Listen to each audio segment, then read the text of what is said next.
Bom dia a todos, bom dia a todas, bom dia para você também que assiste a gente pela TV UFMA no Maranhão. Sejam todos muito bem-vindos e bem-vindas a mais um ICL Mercado e Investimentos.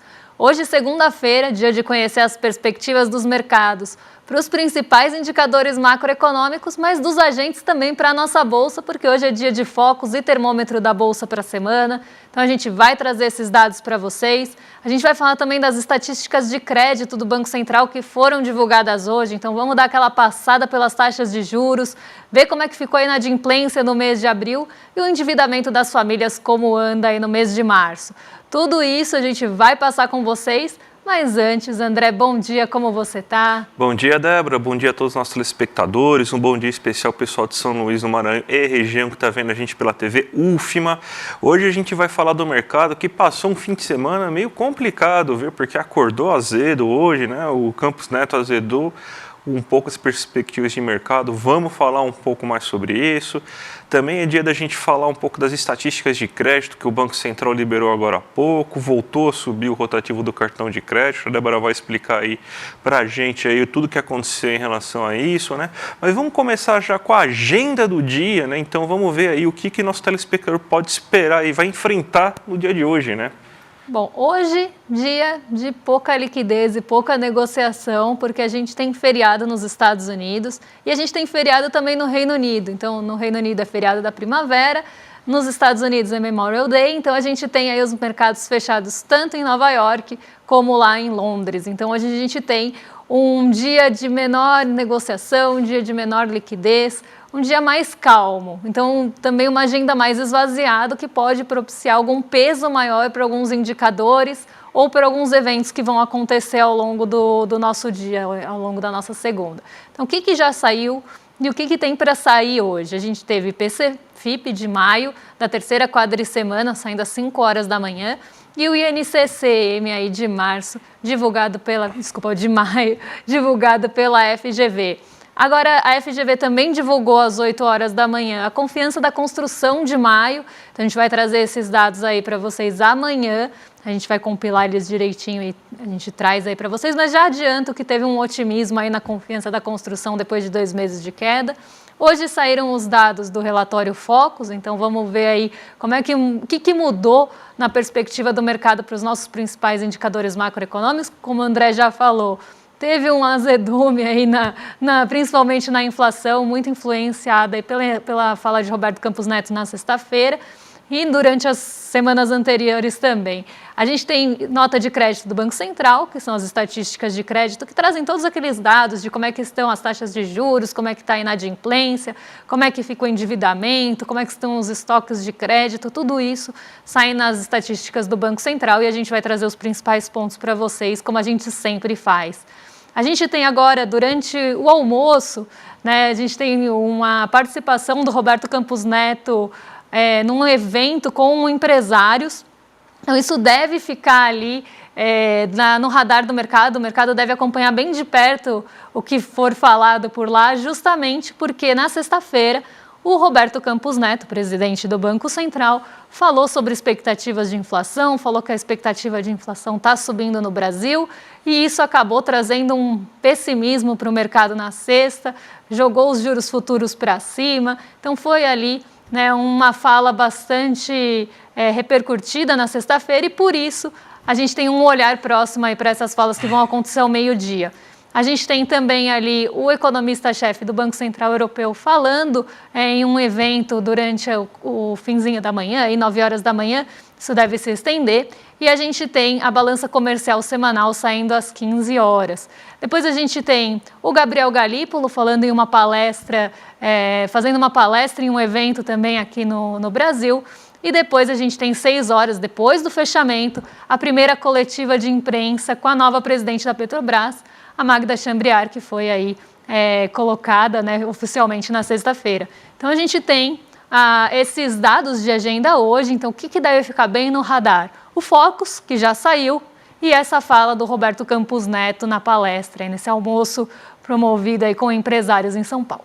Vamos então agora começar o nosso giro de mercado, vamos falar aí da Ásia, né? Tem a notícia que a gente coloca todo dia aqui para vocês aí para falar sobre o que a gente deve esperar aí durante o dia da Bolsa, né? Porque A gente tem, então, feriado nos Estados Unidos, no Reino Unido, mas a Ásia começou no positivo aí, né? Notícias importantes aí de tecnologia, o pessoal ficou mais animadinho lá na Ásia, né, Débora? Sim, a gente teve um movimento bem positivo hoje na Ásia, as bolsas fecharam majoritariamente no azul, né? Então elas ficaram todas positivas em maior ou menor grau ali, mas todas no terreno positivo. E a gente viu até uma liderança desse movimento positivo vindo tanto do Hang Seng quanto do Xangai Composto. Eu coloquei o Hang Seng aqui para vocês porque o Xangai Composto está na abertura de mercado, então a gente vai ver que ele também subiu 1,17, mas a gente teve um dia bem positivo lá na Ásia por dois fatores, né? O primeiro deles foi uma divulgação ali de um fundo que vai investir em semicondutores do governo chinês, então vai investir no setor de semicondutores e chips, que é um setor que está bem aí em voga, está bem na centralidade da tecnologia, até pela relação que tem com a inteligência artificial. Então a gente tem aí essa primeira notícia impulsionando as bolsas e os setores mais ligados à tecnologia. O Hang Seng, como é uma bolsa intensiva em tecnologia, a gente viu essa variação bem positiva de 1,17. O outro dado que saiu pela manhã na Ásia, que também acabou trazendo um otimismo, foi o lucro industrial chinês, que ficou acima do esperado e reverteu a queda do mês passado. Então, mês passado, em relação ao ano anterior, tinha tido uma queda de 3,5% no lucro industrial chinês. E nesse mês agora de abril, que é o que a gente está olhando, teve uma alta de 4%. Isso trouxe um fôlego ali, principalmente para as commodities, mas não todas, né? O minério de ferro acabou caindo nessa manhã, mesmo com o lucro industrial chinês subindo, mas o petróleo Brent, esse subiu e continua subindo aí nessa manhã. Então a gente tem esses dois dados conduzindo a Ásia hoje, em um dia que a gente tem o mercado estadunidense fechado, que acaba não influenciando a Ásia, mas influenciando expectativas para o dia. Então hoje a gente não tem, por exemplo, negociação de treasuries, que é algo que vinha pressionando muito os mercados. E mesmo que a Ásia feche antes da abertura dos Estados Unidos, se a gente tem uma expectativa que aquele indicador, então, por exemplo, que as treasuries possam subir e pressionar os mercados, se a gente tiver uma perspectiva ruim, as bolsas vão ficar ali operando mais contidas. Como hoje a gente não tem essa influência dos Estados Unidos nos mercados, a gente está olhando só para o fechamento de sexta e para a abertura de terça-feira, os mercados acabam reagindo mais a fatores locais, que foi o que aconteceu aí no Hang Seng, no Xangai Composto, em todas as bolsas asiáticas hoje, mas respondendo mesmo, resultando aí desses dois principais indicadores que saíram nessa manhã. Vamos agora para o Brasilzão, que a gente vai falar do relatório Focus, que foi divulgado essa manhã. E mais uma vez o relatório Focus aumentou a previsão da inflação aqui no Brasil. A gente tem uma arte, inclusive, aqui para mostrar para vocês os principais dados aí do relatório Focus, tanto para esse ano quanto para o próximo, né? E a gente vê o quê? Que subiu consideravelmente a inflação. Para esse ano estava em 3,8, agora está em 3,86 a inflação observada no relatório Focus, e para o próximo ano está em 3,75, estava em 3,74 a inflação esperada aí, segundo o mercado financeiro. Primeira coisa que a gente tem que explicar aqui é o seguinte, eu estava até conversando aqui com alguns amigos economistas esse fim de semana, aí, depois da matéria que viralizou do Eduardo Moreira falando do relatório Focus, a Débora também deu os 2 centavos dela aí falando do relatório Focus. O relatório Focus, ele não está medindo o que o mercado, essa entidade mágica mercado está querendo, ele está medindo o que o mercado financeiro está querendo. Por quê? Porque 93% das instituições que fazem parte do relatório Focus, elas são ligadas a assets e a consultorias e a bancos. Então é um mercado financeiro, a economia real pouco participa da divulgação e da formatação aí do relatório Focus. E o relatório Focus está servindo agora muito como garoto de recado do Campos Neto, né? O Campos Neto vai se despedir esse ano, vai entrar outro presidente de Banco Central e o pessoal está começando a tentar jogar suas cartas para que o próximo presidente de Banco Central seja algo parecido com o que é Campos Neto. Então aí que o relatório Focus está entrando, porque não existiu, pode voltar até inclusive a arte aqui para a gente observar, que não existiu nenhuma coisa que fizesse assim com que tivesse uma mudança na projeção. Não foi divulgado na última semana nenhuma pesquisa relevante sobre cesta básica, por exemplo, ou um índice inflacionário, nem dos oficiais, nem da GV, por exemplo, o que aumentou porque o Campos Neto chegou aí numa entrevista essa última semana e falou: eu estou vendo a perspectiva inflacionária aumentar. Então, a fala do Campos Neto fez com que os agentes de mercado, do mercado financeiro, aumentassem, influenciados pelo Campos Neto, aumentassem aí a projeção da inflação para esse ano. E tudo isso por quê? Porque está na última linha o segredinho. A Selic é 10%. Porque quando ele fala um negócio desse, ele está justificando que não se deve alterar a taxa Selic nesse momento. A gente está em 10,5%, então seriam só meio ponto percentual de corte e não vai acontecer corte na próxima reunião. O Campos Neto já deixou isso claro e ele está com maioria lá na diretoria do Banco Central, até que se diz técnico, né, mas na verdade é bem político, né, então essa decisão aí do Banco Central aí em não abaixar a taxa Selic, então a gente está tendo aí o relatório Focus servindo aí de garoto de recado, falando assim, a gente acredita realmente que vai aumentar a inflação somente pelo fato que Campos Neto está prevendo, né, então Campos Neto, nosso Nostradamus da economia, previu que está aumentando a possibilidade de ter inflação, porque, sei lá, ele recebeu algum chamado divino para falar sobre isso, né? Mesmo com as questões aí do Rio Grande do Sul e tudo mais, ainda está muito cedo para a gente imaginar qual que vai ser o impacto disso na inflação. Mas o Campos Neto já está prevendo aí que vai estourar a inflação, então ele não pode abaixar a taxa de juros, né? Como se a taxa de juros fosse o cacique cobra coral ou a tempestade dos X-Men aí conseguisse controlar o clima, né?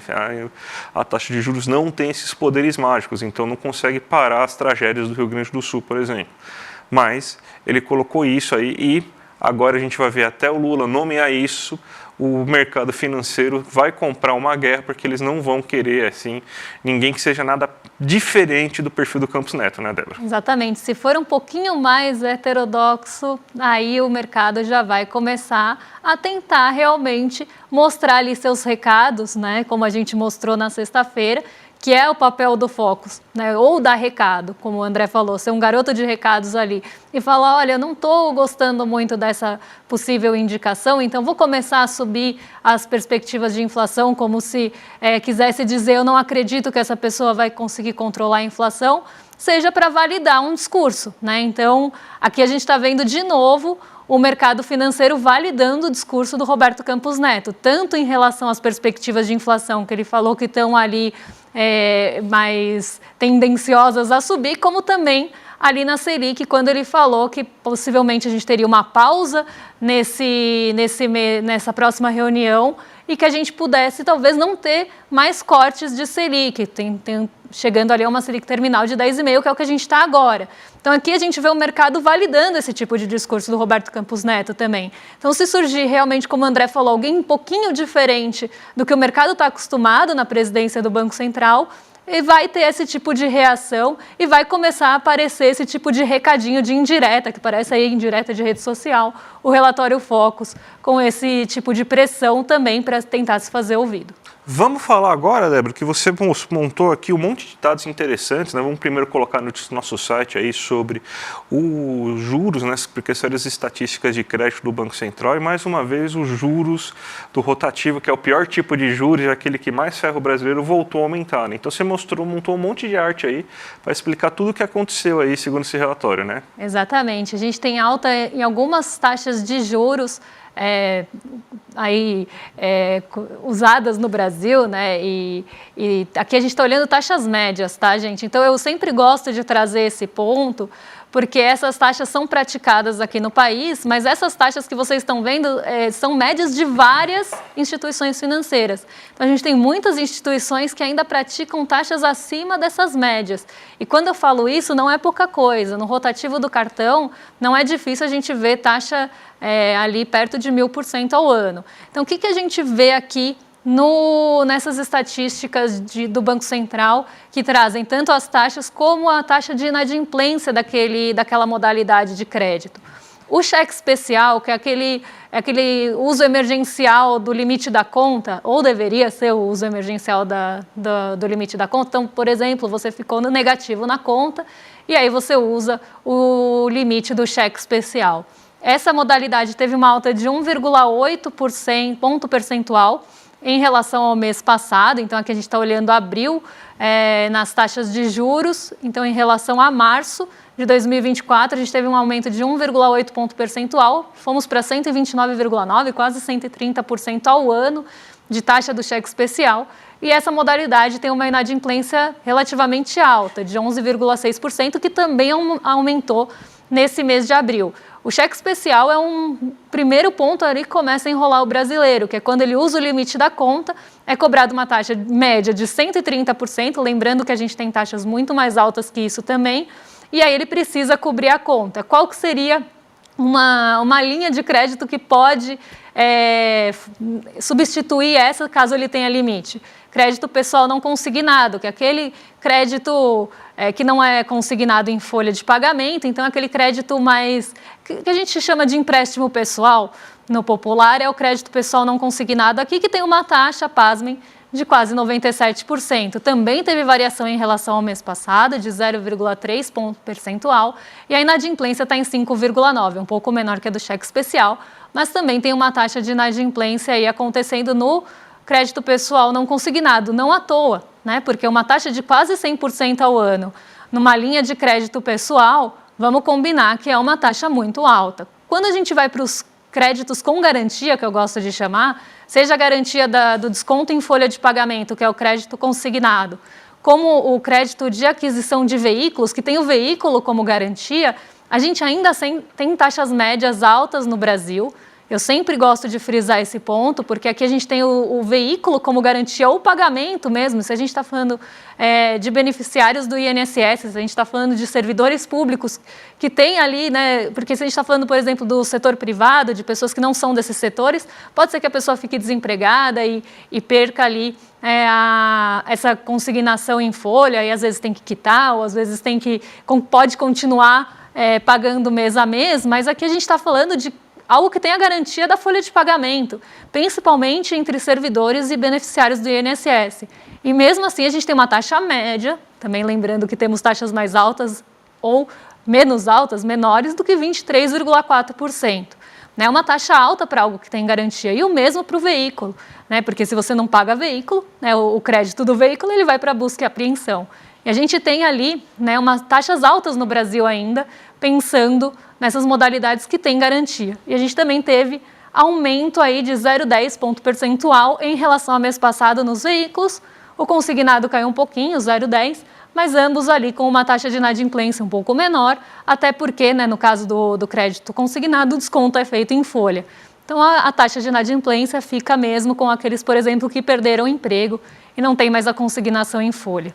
O cartão de crédito rotativo, esse maior vilão, né, a gente viu na pesquisa da Serasa, que é um dos principais pontos de inadimplência aqui do brasileiro, e a gente sabe o quanto isso pesa, né, porque ele torna dívidas impagáveis. E eu sou ali influenciada por vários tweets, né, não se chamam mais tweets, mas vamos chamar de tweets ali, sobre instituições financeiras que têm juros de cartão de crédito muito abusivos, né? Então eu vejo vários ali no meu dia a dia e às vezes, né, parece, é daquela corzinha, é tão tecnológico, é tão para frente, é tão galera. Aí você vai ver a taxa de juros de crédito rotativo ou do cartão parcelado, são impagáveis, tá, gente?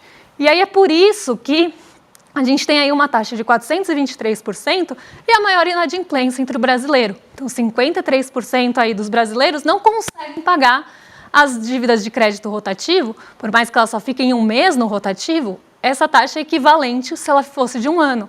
E olha a discrepância com o restante. Então, assim, não é à toa que a pessoa não consegue pagar, né? Ela não consegue pagar porque é uma taxa impagável. E principalmente se a gente estiver falando de outros bancos que cobram mais que isso. Então, assim, 423 já é uma taxa muito alta e teve aumento de 2,20 ponto percentual, mas a inadimplência caiu um pouquinho. Quando a gente olha para o cartão de crédito parcelado, a gente ainda tem uma taxa de 182, teve um pouquinho aí de diminuição em relação ao mês passado, mas uma taxa muito alta. E essa taxa é a alternativa dos 423, na média. Né? Então, a gente tem ali taxas muito altas no Brasil, que eu sempre falo que são resultantes ali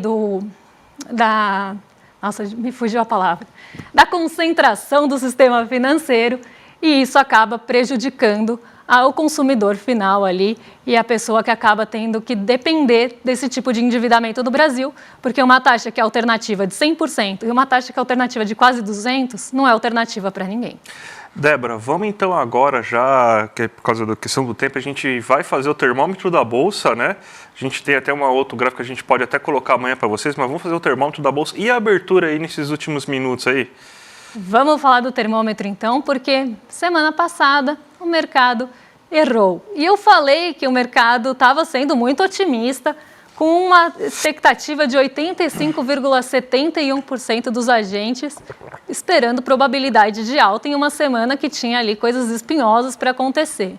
Né? Então, eu falei que estava otimista demais, não aparecia queda na semana passada, a estabilidade era só de 14,29% e a maioria dos entrevistados esperava realmente a alta da Bolsa. A Bolsa caiu e não foi pouco, né? Ela caiu 3% na semana. Uma série de fatores acabaram influenciando esse desempenho da nossa Bolsa.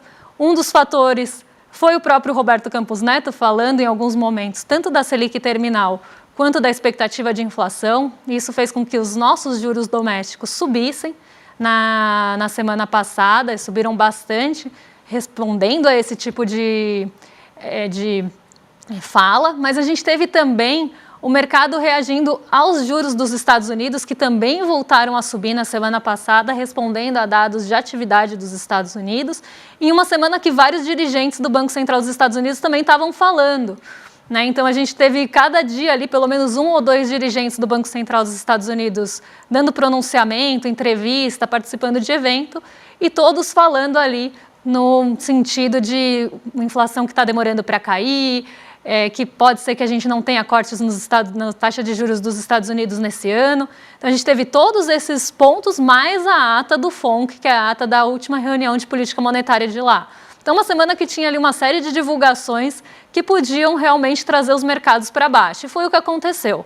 Né? A gente viu a nossa Bolsa cair 3%, refletindo todos esses pontos que eu falei aqui. Para essa semana, a gente já tem um termômetro um pouco mais dividido, um pouco mais equilibrado.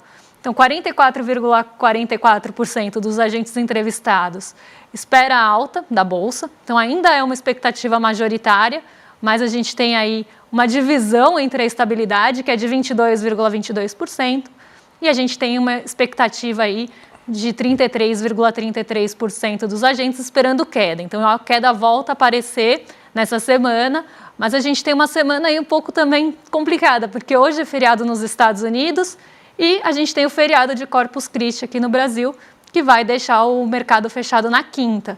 E aí a gente tem também na semana IPCA 15 que sai, então a gente tem algumas divulgações importantes, principalmente nesse momento que a gente tem um mercado olhando tanto para essas expectativas de inflação, induzido pelo Campos Neto aí a voltar a falar disso.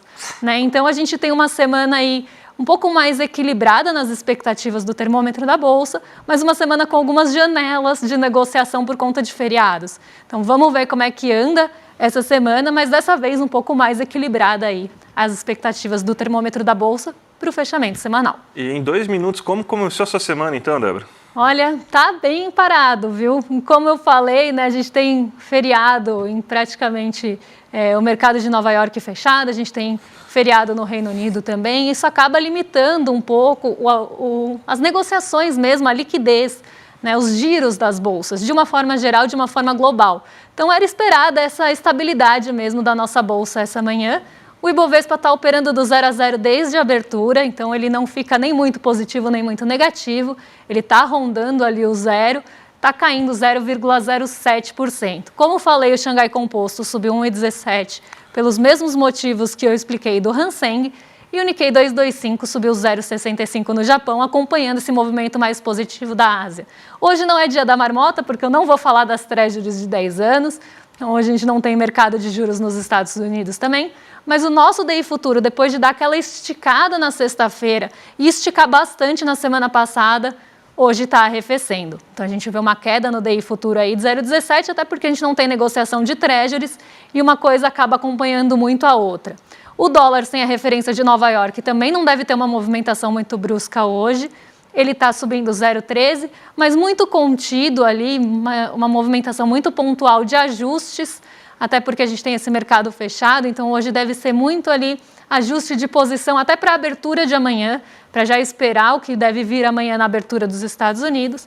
E o DXY, que mede o dólar frente aos pares, a gente tem uma queda aí de 0,13. Então o dólar está enfraquecendo frente aos pares, mas está fortalecendo levemente frente ao real. O que a gente tem de notícia aí que pode limitar essa queda da nossa bolsa é o petróleo Brent, que, como eu falei, desde cedinho está ali subindo, refletindo os dados de lucro industrial da China, mas a gente não tem apoio do minério de ferro, que também tem um peso grande no nosso Ibovespa. Então são forças puxando ali, cada uma para um lado. O petróleo Brent está puxando para cima, e as ações ligadas ao minério de ferro para baixo. Então, isso acaba levando também o nosso Ibovespa a uma movimentação bem contida.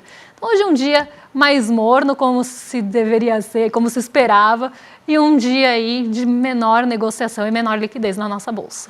Débora, hoje à noite aí, para quem for membro do ICL, tem uma entrevista, né? Na verdade, vocês vão entrevistar a gente de forma exclusiva aí, porque chegou a nossa vez no Papo ICL. Hoje, às 8 horas da noite, só para todo mundo que é membro aí do ICL vai poder participar. Mas se você ainda não é membro, gente, ó, iclmercado.com.br, faça aí a assinatura aí do ICL, vocês vão poder ver aí esse bate-papo exclusivo que vocês aí vão ter com a gente. A gente não vai falar de economia dessa vez, não. Vamos falar do ICL, de como que a gente chegou até aqui, de como que surgiu o programa. Então vai ser muito legal, né? Vai ser imperdível. Então vocês entrem aí no bate-papo com a gente, quem já é membro do ICL, quem ainda não é membro, dá tempo ainda de se inscrever e a gente se vê às 8 horas da noite. Então não é até amanhã, é até daqui a pouquinho, principalmente para os membros do ICL. E agora vamos chamar os vizinhos aqui do rolê, né? Hoje o William De Luca e o Guga Noblar vão apresentar o rolê. E amanhã a gente volta aí, depois que a gente fizer o bate-papo às 8 horas da noite, amanhã a gente também vai voltar às 11 horas da manhã com o Mercado Investimento. Até amanhã, um beijão para vocês. Até mais, gente. Tchau, tchau. Turma, que encontro a gente teve com o pastor Henrique Vieira. Não é exagero dizer que dezenas de milhares de vidas foram tocadas e transformadas por uma mensagem de amor, do amor, como ele mesmo disse, revolucionário, que não tem como, faz a gente diferente. Tem um monte de gente pedindo para assistir de novo, para poder assistir junto com a família ou para poder relembrar coisas que ele falou, e a gente resolveu liberar o replay para vocês poderem assistir. Está acabando o prazo do replay, então eu recomendo que vocês cliquem logo aqui no link e possam assistir, porque vale a pena, sabe? Não tem nenhuma pessoa, nenhuma vida que não precise do que foi dito no domingo com o pastor Henrique Vieira. Clica, assiste e mais uma surpresinha. No final, a gente fez um presente ali para todo mundo que assistiu o encontro, quis fazer parte da comunidade do ICL. E a gente resolveu manter esse presente para todo mundo que vai assistir o replay. Assiste, você vai entender o que eu estou falando. Bom momento de inspiração para sua vida com essa aula que você vai assistir agora.